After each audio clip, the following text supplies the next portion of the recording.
You're listening to Movie Mosh, a Discuss Metal podcast, hosted by Dan Terry, Mikey Aney, and Joseph Wren. What up? Welcome to the very first episode of Movie Mosh. I never thought we'd get here, but here we are. This is what you get when you do Thrift Blast Season 1. You just decide, I want to watch some fucking movies. I'm tired of listening to albums, watching music videos, reading shit about bands that I sometimes care about and sometimes don't care about. You're full of shit, dude. We're still going to do all of that. We're going to do all of that in addition to this. What Movie Mosh basically is a podcast where we talk about movies that we feel like are very metal. And we're going to try to justify that for a few episodes, but I'm sure eventually we're going to go completely off the rails and not be able to justify it, and I don't care. So I like that attitude. Well, you know, it's just laissez-faire, right? I have to not be uptight about everything. Yeah, man, laissez-faire. You know, let the market decide. Well, you guys are the market, so if you guys enjoyed this episode and want to hear more, let us know. The first movie that we watched for this podcast was Ralph Bakshi's... I'm sorry, let me try that again. Bakshi. Ralph Bakshi's Lord of the Rings from 1978. Get that Peter Jackson shit out of here. We're going to talk about the original Lord of the Rings movie, the one that I thought was badass back in the day. I don't necessarily think is badass now, but there's a lot of really cool shit in this movie. I think one of the biggest things about it, for me personally, was that it had a very unique visual style. And I use the word unique as a positive and negative thing. For the most part, it's positive. See, what they did is they acted out this whole movie, with the exception of like one character, with like live action actors, and then the artist went in and painted over the actors. Little thing we like to call rotoscoping. Rotoscoping. Maybe it was a big thing in the 70s. I've only ever seen it in Ralph's movies. There are those that question whether or not rotoscoping is actually animation. It's like asking the Mallrats question of pencil versus pen. It's still animation. You still have to draw frames. They still have to go together. You still have to put them in a sequence that matches up with some type of motion or action. Well, it's not that different than motion capture that they use for video games now and for CGI in movies. Yeah, if we're just talking about the actual work done, then yeah, it would be animation. Now, if you're going to go off and make it more abstract, like is this artistically what you think of when it's animation, then I suppose you could have a point in arguing whether or not it like rates as quote-unquote true animation, but by that point, you know, you've entered a whole other line of argumentation. So, but I mean, this was basically the first Lord of the Rings movie that we had that I'm aware of. I know there may have been a silent adaptation. I want to say like a silent adaptation. I believe, and I could be completely wrong about that, but that would definitely be well after silent movies came out of vogue. Yeah, I'm not entirely sure, but I think that this was, for most of us, the first Lord of the Rings movie. And it's funny, too, because as you'll find out in this discussion, Ralph Bakshi's Lord of the Rings is not the entire story. They get all the way through Fellowship of the Ring, about halfway through Two Towers, and that's where the movie cuts. Like, very abruptly, just cuts. Like, we ran out of money here. Yeah. It ends right after the Battle of Helm's Deep, and they don't even finish the battle. They give you a kind of a feel that there's going to be a continuation. They said this is the last and the first of the tales of the Lord of the Rings. But as we all know, there was not a continuation unless you count the Rankin Return of the King. Well, what was weird about it is that, so I rented this from Blockbuster in the 90s, and this is before I had AOL or anything like that, so me and my dad sat down and watched the movie, and we more or less enjoyed it. So I went to Blockbuster and I was like, hey, can I get part 2 of Lord of the Rings? And these motherfuckers, they were like, here's the deal. It's on back order. Wait, what? We'll back order it for you. So they completely misled you. Unbelievable. Completely. And maybe they didn't know better. I'm going to just tell myself that so that I don't. For a second, I thought this was going to be how unreasonable I was as a kid kind of story. No, but sir. No, this is legit. Sir. They told me that it did exist, that it was in their catalog, and that they would order it for me. Wow. That's and nuts. so I called this Blockbuster like 3 or 4 weeks in a row being like, hey, do you guys have this movie? And they're like, it's still coming. It's still coming. I can't help but think that they were playing a prank on you. They had to have been, but like I was a little kid. Like, what the fuck, guys? this stupid nerd comes in. He's like, "Is there a Lord of the Rings Part 2? Didn't he know that they didn't make a sequel ever?" Honestly, I think this was like a 17-year-old kid working at a store and just figured I knew more about what I was talking about than he did. And was like, yeah, sure, I'll just like order it. Well, it never came because that movie was never created. That just seems to be a weird thing to promise. It really bums me out to this day. It's one of my greatest regrets. You've never recovered. Never. I mean, I've been a horrible shell of a man ever since. So is this your favorite film by Ralph Bakshi? Not even close. No. My favorite is definitely his movie Wizards, which was a little bit more of a Ralph Bakshi sort of like it was more true to his vision, whereas this is more of an adaptation. His personality doesn't really shine through in Lord of the Rings. No. And that's probably a good thing because he could really fuck up Lord of the Rings. Well, you get two completely different worldviews, two completely different style, like ways of looking at the world, along with just the different feels for the world too. I mean, Tolkien and Bakshi probably didn't have that much in common. You have a guy who basically has a very Roman Catholic worldview, a very, very dualistic nature of the world. And then you have Ralph Bakshi, who's just like everything is chaos. And yeah, life is shit, and the government's out to get you, and Disney wants to kill us all. Which he was absolutely correct in that last assertion. Yeah, I mean, I totally don't have Disney Plus installed on my phone right now. It's listening to every word you're saying. Paying that $6 a month. Well, not yet. 1 year at a time. Not until Thursday. I got the free trial, you see. So I've been watching Gargoyles for free. Yep. But what you got to do. One of the weirdest things I thought about this movie was, number one, Gandalf's characterization. You could never really tell if Gandalf is like a good guy or a bad guy. I mean, you know by his actions that he's a good guy, and you know by pop culture alone that he's a good guy. But in this movie, man, he's got this weird fucking hand motion thing going on. You're alluding more to the fact he just comes off as a creeper. Totally a creeper. Like there's a part at the beginning where like he points at Frodo and then like moves his whole body up in front of his hand. Like that's such an unnatural movement that I find it hard to believe that he actually had an actor do that and then painted over it. I can see it. We did see it. I really, I don't know.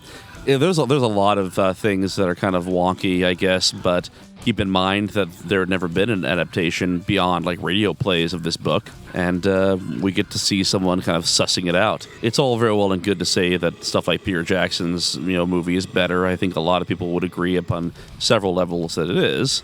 But at the end of the day, down, it's better. At the end of the day, we all stand on the shoulders of giants, and it's easy to see where someone might have made a few mistakes or made something that didn't quite work and decided to improve on it. So this movie serves its purpose. But a lot of interesting trivia, and it's really kind of fascinated me because, as I said before, there's a lot of things that I think you could do a deep dive on. There's a lot of industry insights, which are particularly interesting, especially when it comes to just little factoids like Tim Burton having worked on this movie as an animator. Is not even credited, but apparently it was like an in-between artist, according to IMDb. All the creepy stuff, right? Yeah, well, I don't know. Why am I just now finding out about this? Now we need to go back and watch it again and try to pick out the scenes where it's clearly Tim Burton. Or you guys can stay here and do that. I'm not going to do that. Or the fact that Led Zeppelin was supposed to do the soundtrack. That was a huge might have been, because let's face it, this is a period film. It shows off like everything that was available to the 70s as far as animation techniques, rotoscoping. I don't know to the extent that was that popular in that time period. Actually, I know there was tons of claymation back then, but yeah. Another thing that I was driving myself crazy. Boromir's voice actor. Aragorn's. Yeah, Aragorn's voice actor. I was driving myself freaking crazy. I've heard this voice millions of times before, and then of course I have to look it up. And John Hurt. Nice. And of The Elephant Man and so many other movies. Hey, now he is not an elephant. I mean, he's a human being, man. I don't see why that's funny to you.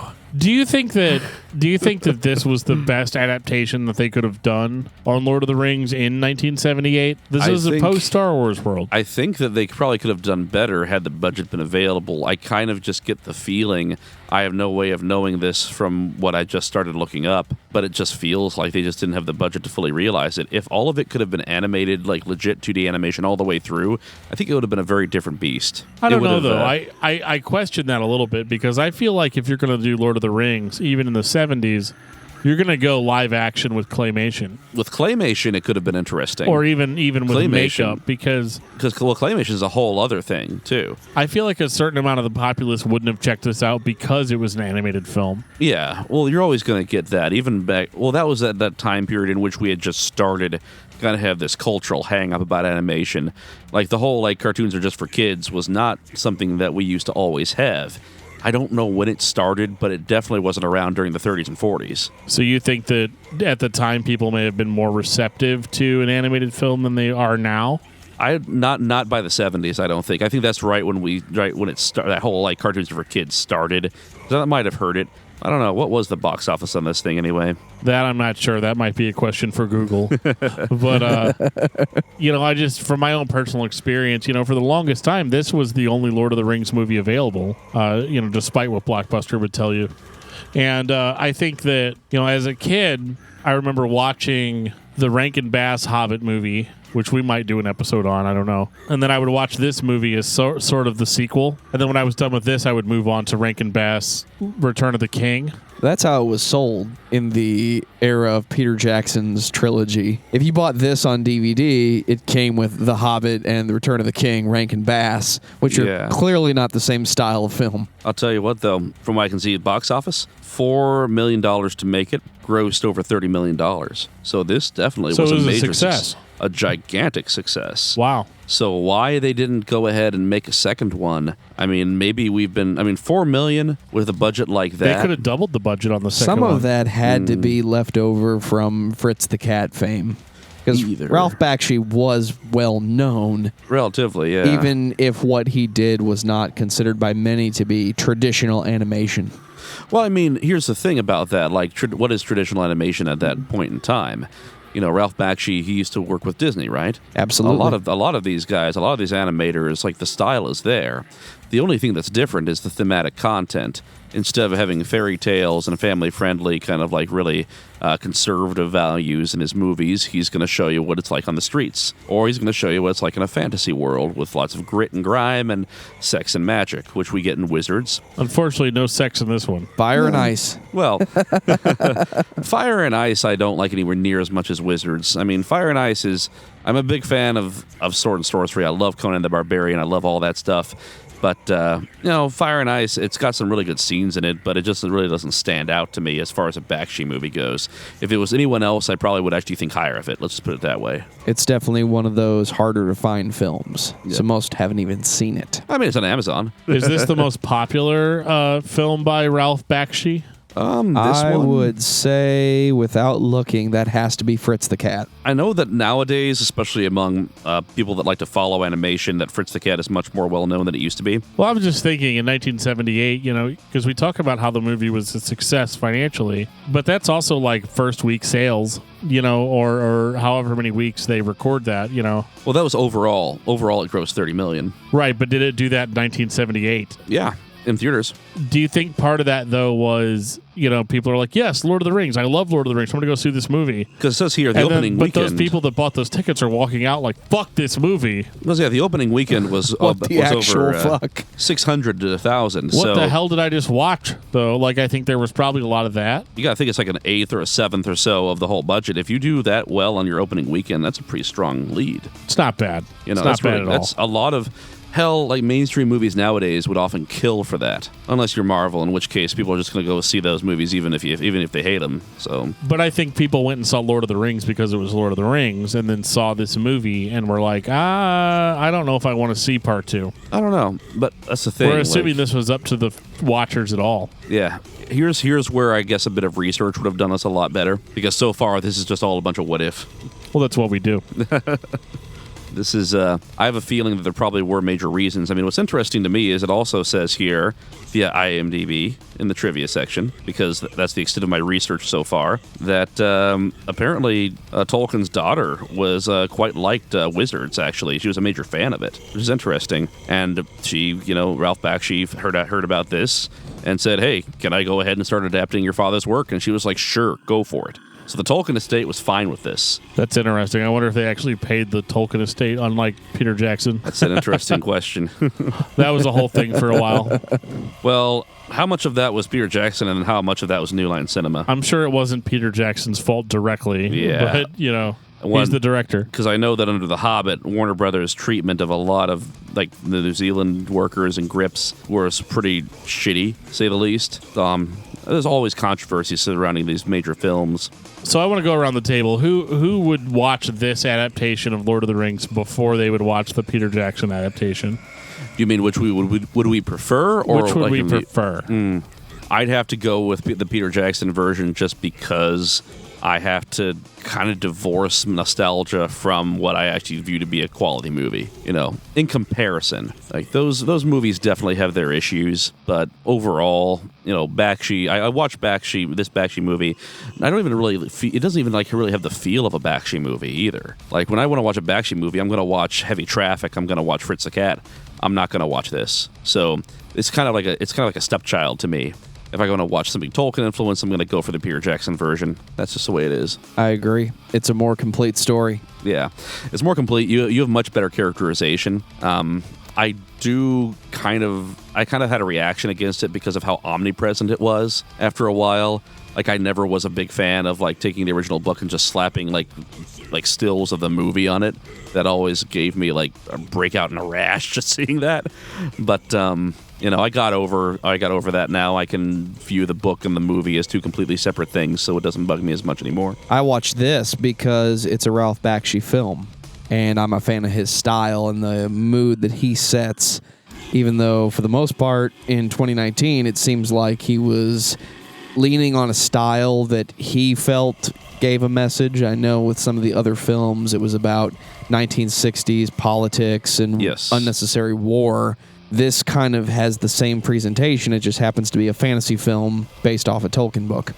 Well, when you think about it, it's a very interesting choice that Bakshi goes for a very true, because you look at Tolkien, he's very conservative in many ways, and in many ways, the Middle Earth is built up of these kind of blocks. There's no real kind of internal social inequality or injustice going on in the Shire. There's nothing really like that going on in Gondor. Not that we view about it, unless you talk about the Wildmen, the Woses who are being hunted by Gondor men. That it gets a little into that. But overall, this is a world in which good is good and bad is bad, and there's not that much room in between. There's certain races are naturally evil, like the orcs and goblins and wargs. They're just evil all the way through.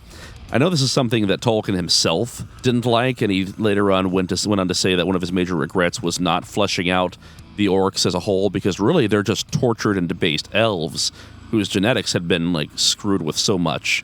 They weren't supposed to be natural evil, but he kind of just started them out that way. So, but then you got Ralph Bakshi going on and taking something that maybe, I don't know, just seems to be much more of a black and white thing, whereas he's, I don't know, it always comes off as more chaotic. You watch Fritz the Cat and there's no real good guys or bad guys. There's a lot of police brutality and race riots, but there's no real exact moral compass throughout his work. I think this is the moment where I want to be a contrarian and be like, yeah, Bakshi for life. But that's a hard argument to make, and I'm really lazy, so I'm not going to try to make that argument. I mean, hands down, the Peter Jackson movies are better filmed. But I will say this, that something to kind of expand on something Mike said during the commentary when we were watching this earlier. It is refreshing to see a different point of view of the Lord of the Rings. I mean, sure, the story is more or less the same, but to see the world in a different light than you saw it in the Peter Jackson movies is kind of refreshing. I mean, it's unfortunate that it's just not the best movie ever made, but at the same time, when I read Lord of the Rings as a kid, I imagined the world very differently. Yes. Than what you see in the Ralph Bakshi movie, and also the Peter Jackson. So when I thought of Lord of the Rings originally, I had my own vision of what I thought the visuals were like, and how the characters interacted with each other and what the world looked like fleshed out. And I feel like in a certain sense, the Peter Jackson movies have somewhat been adopted as the official canon of what all of this stuff is supposed to look like. And they did a fantastic job. They spent a lot of money. They really they really did a bang-up job on it. But I really do enjoy this adaptation of Lord of the Rings because it's an alternative to that. And it is something different. And it has a little bit more of that mystical fantasy feeling to it. Whereas I feel like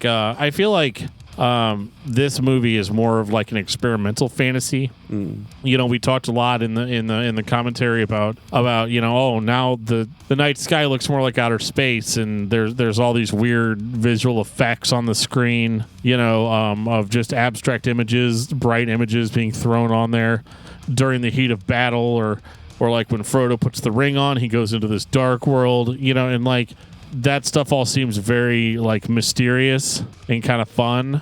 Whereas in the Peter Jackson movies, it's more like a little bit more down-to-earth fantasy where you have fantasy creatures, but you're not necessarily existing in a world that's all that different than our own. Well, the Peter Jackson films are films by design. They're grand. There's a lot going on in these big open spaces that you observe from a distance or close up, depending on the actions and the size of the room. Ralph Bakshi's films as a whole, but especially this one, are more like a visual storybook. Each shot is a static shot with something happening inside of it. So it's more like what the book would be if it was drawn instead of written, whereas Peter Jackson is more of a film, more of a movie. Yeah. I shouldn't say film. It's more of a movie. No, that and Bakshi just didn't have access to New Zealand.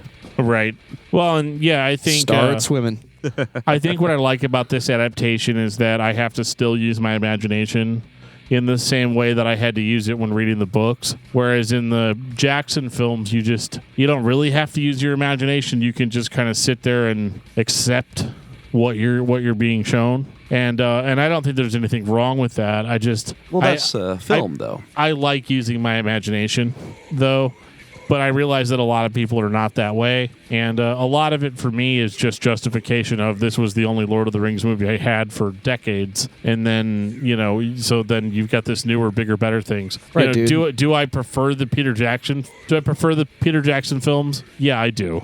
I think they're better, but I think that there's still a place for this. I think that you shouldn't necessarily just discount this alternative interpretation of it. Yeah, it sucks that they never finished it. I think I'd have a stronger argument if we had the whole story in this form. 3-hour epic, all 3 books. It'd be awesome. I think it would be really cool. And I didn't hate this movie. I don't think it's a shitty movie. No. I definitely think that anything that I would complain about it would be just that it was budget constraints, and they just tried to make the best movie they could with whatever resources they had. Right, but it's a Ralph Bakshi film. It's animated the way he wants it to look. For me, it's nothing but good. For me, I like to think of it as more of a cultural artifact. Like we talked about how, we all seem to agree that the Peter Jackson is a better movie as a movie. And that's what I kind of want to delve into. Like, film, I think that a movie should be able to stand on its own merits, regardless of what the subject matter was, regardless of what the background is. Like, you can go, and it's really difficult whenever you wade into a franchise like this, with such a storied, with so much background to the world that's already existed in print form, and has such a long-running core of hardcore fans. Now, these people are going to go ahead and see it, and they'll be able to either enjoy it or not enjoy it upon whatever kind of level you want to put it. But most people who go and see a movie, I think that we need to remember that we're telling a story, and the movie itself is the story. If we leave anything out, if we expect people to fill in the blanks by just saying, "Well, I read it in the book," it's a fail. It's a fail. That's not good in my understanding of it. It's one of the major flaws with a lot of films adapted from books. If you read the book, you feel like the film explains everything, even though the issue is what happened versus what's actually on the screen. Yeah, and there's a lot in this movie that they definitely leave out. Gandalf disappearing and reappearing randomly. Because I remember the first time I watched this movie, and it was with my father as well, as we discussed. I remember being very confused because I had only read the whole series once before I saw this movie. So I was like, "What's even going on at this point?" Don't even get me started on Goblet of Fire. But yeah, I mean, it's good as a cultural artifact. I view it in the same way I view a lot of like the fan art of that time period, like those really kind of cringy, kitschy book covers for the Lord of the Rings that Tolkien hated. I love them too. They've got this pulpy appeal to them. Yeah, he didn't intend to get as many fans among the Flower Children as he did, but he certainly got them, and all that bled over into some really rad art. And I view this movie much in that same kind of thing. It's more like it's part of that movement. It's part of that whole kind of grouping of Tolkien-esque kind of kitschy Americana stuff that started cropping up in the 60s and 70s, and I like it for that purpose. But if I criticize it on the merits of it just being a movie, of course I'm going to spring for the Peter Jackson movies because those are self-contained. They have like a beginning and end. They explain everything like you're supposed to, while primarily being a visual medium and not getting bogged down into some of the Silmarillion stuff, because you could go on and that could kind of tank your movie, which is kind of what happened with The Hobbit, but that's just my opinion. So if you see this movie at a grocery store for $8 on Blu-ray, do you buy the Blu-ray or do you pass it? Fuck, dude, you have to own this. Yeah, if I didn't have it, I'd probably buy it. I actually think this is the one film by Ralph Bakshi that everybody should own. Even if you've seen Fritz the Cat, Fire and Ice, if you've seen his films and your first reaction is, this is not for me, you still need to own Lord of the Rings. I think that if you watch those movies and say it's not for me, then that would probably be correct. But if you've seen any of his other films and you like him, then definitely spring for something like Heavy Traffic, American Pop, hell, even stuff like Cool World, because that's much more Bakshi than this is. Agreed. And guys, that is it for the very first episode of Movie Mosh. I hope you guys enjoyed this. If this is something that you want us to keep doing, let us know. If you don't, then we're still going to watch movies, but you don't get to hear it. That being said, I hope you guys enjoy it, and we'll see you guys again on Movie Mosh. We gonna tease what we're doing next time? If you insist. What are we doing next time? I haven't even really I remember springing, you said it yourself. I remember springing the idea saying that, hey guys, I'm like the Blu-ray for Higson is in the mail. Oh, okay, yeah. And then Dan's all like, we're doing Higson. Yeah, we could do that. Yeah, I'm down for that. So if you want to see Satan shirring him some evil butter, join us. It's going to be definitely a lot less serious of a tone as this one was. I might find a way to bring something to it. We'll see. You never know. Mike's going to find the true meaning behind Haxon. I will solve the world's problems one movie at a time. Sounds good. Well, we'll see you guys next time. Bye.